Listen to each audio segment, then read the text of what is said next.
at that girl. The way she moving back, yo, I done lost you. Wine poco, go down poco.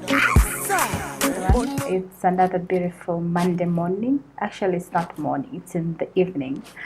And I am excited to make this video. So today I was actually asking myself, why exactly did I choose to become an education consultant? And I registered my company in 2015. And I believe it was 2015. But that time when I registered the company, I didn't take it so seriously.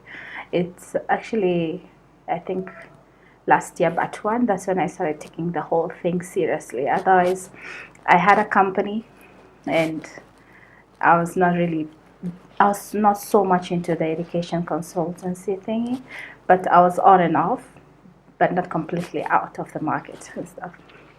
So today I was actually thinking, like, what exactly made me become an education consultant, or why do I refer myself to as an education consultant?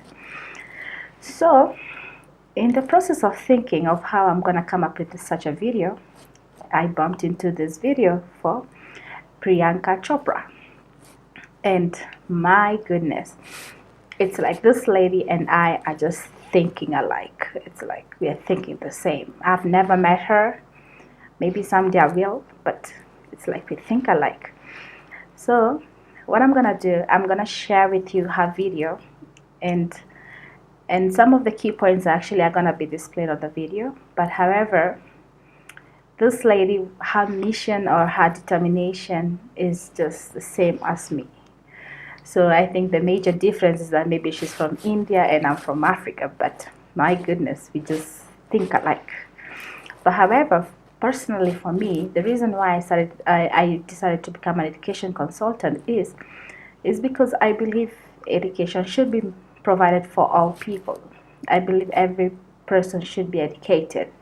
However, my favorite part of the video, in which I'm reading because I wrote it down, is that when that part where Priyanka said that a woman shapes the destinies of civilization. So, and another sad part she mentioned in the video is that 50% of the girl child will not know how to read and write compared to the 10 million boys who are being educated. So her mission is more of campaigning for the girl child to be educated, which is very good, and which is, I also believe in that because I am a woman myself. But however, I believe that both boys and girls should be given equal opportunities to study, as in to read and write. They should be given the same rights and same education and same everything.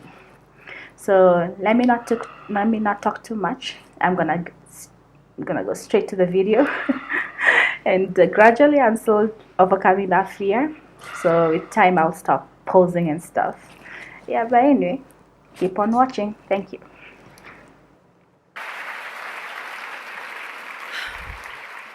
Good afternoon, and thank you, and wow, I am so privileged and so honored to be sharing this afternoon with all of you and these incredibly amazing women that are being honored today. I'd like to extend my congratulations to each one of you, Octavia, Michelle, Kelly, Patty, and all 50 women that have been included in the Impact Report.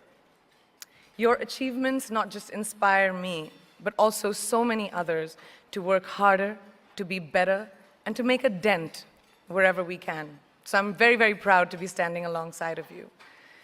So in life, you know, there are moments when you stop and ask yourself, how did I get here? Like, why am I standing here? Well, this is definitely one of those moments for me. And I find myself going back to the beginning, back to my roots. I was born to incredible parents, amazing parents who served as doctors in the Indian Army. I was the firstborn, and as far back as I can remember, I made my parents very proud and happy 99% of the time. Okay, slight exaggerations of personal achievements are allowed from time to time, don't you think? My brother was born a few years later, and even then, nothing changed for me. We were both given equal opportunities, and I want to emphasize this. I want to really emphasize this for you because I don't think a lot of people might understand that being equal might seem very normal, but where I come from, India, and a lot of developing countries around the world, more often than not, this is an exception. It's actually a privilege. My first experience of the glaring disparity between boys and girls came at a very, very young age. I grew up in a middle-class family with extremely philanthropic parents who constantly reminded me and my brother how lucky we were and how giving back to those who were less fortunate was not a choice, it was a way of life. Simple. I was 7 or 8 years old when my parents started taking me on these visits in a traveling clinic to developing communities around and villages around the city that we lived in called Bareilly. We were packed into this ambulance and my parents would provide free medical care to people who couldn't afford it. My job at the age of 8 was assistant pharmacist. So I would count all the medicines, put them in an envelope and give it out to patients, and I really took my job very seriously, very seriously. But the more I went on these expeditions, the more I began to notice the simplest things that distinguished a boy from a girl or a man from a woman.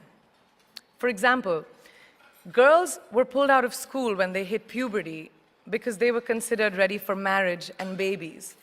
That's 12 and 13, while boys still enjoyed their childhood. Or basic human rights, such as healthcare, were denied just because they were women.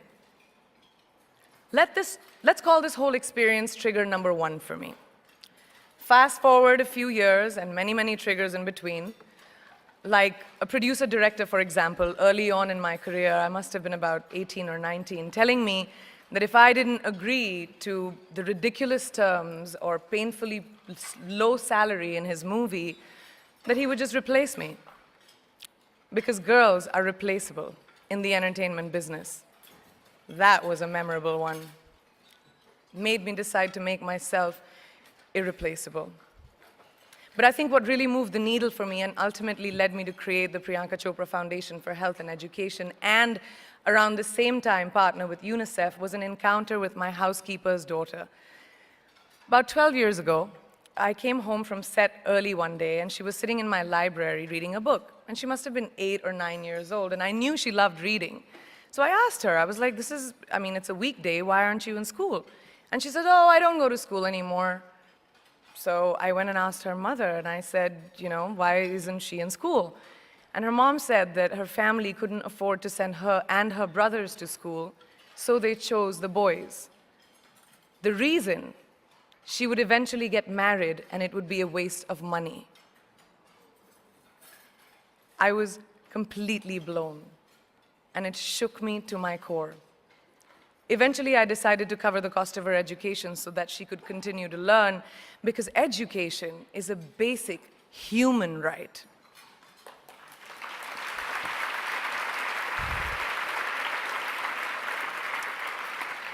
And a huge necessity, especially today. From that point on, I was determined to make a difference in as many children's lives as I could, in whatever big or small way that I could contribute. There's a really, really beautiful quote that I read recently, and I think it's absolutely appropriate to explain what I'm trying to say today. The hand that rocks the cradle, the procreator, the mother of tomorrow, a woman shapes the destiny of civilization.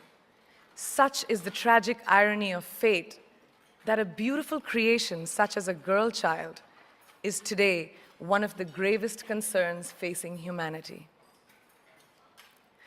Girls have the power to change the world.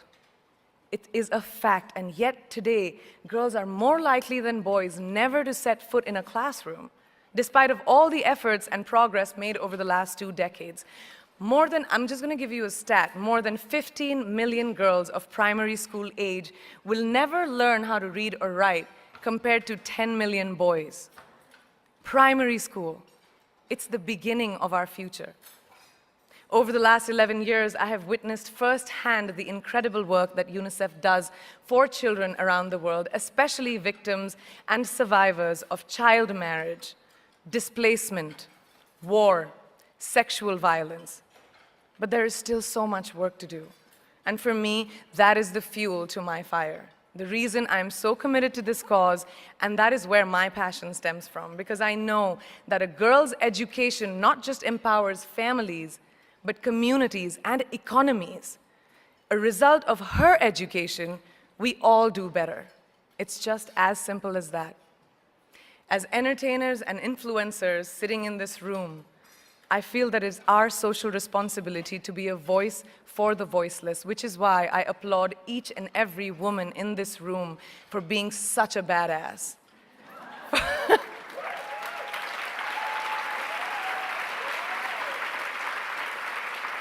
For using your platform and your voice to contribute to change, and for ensuring that there is not even one lost generation as long as we are alive.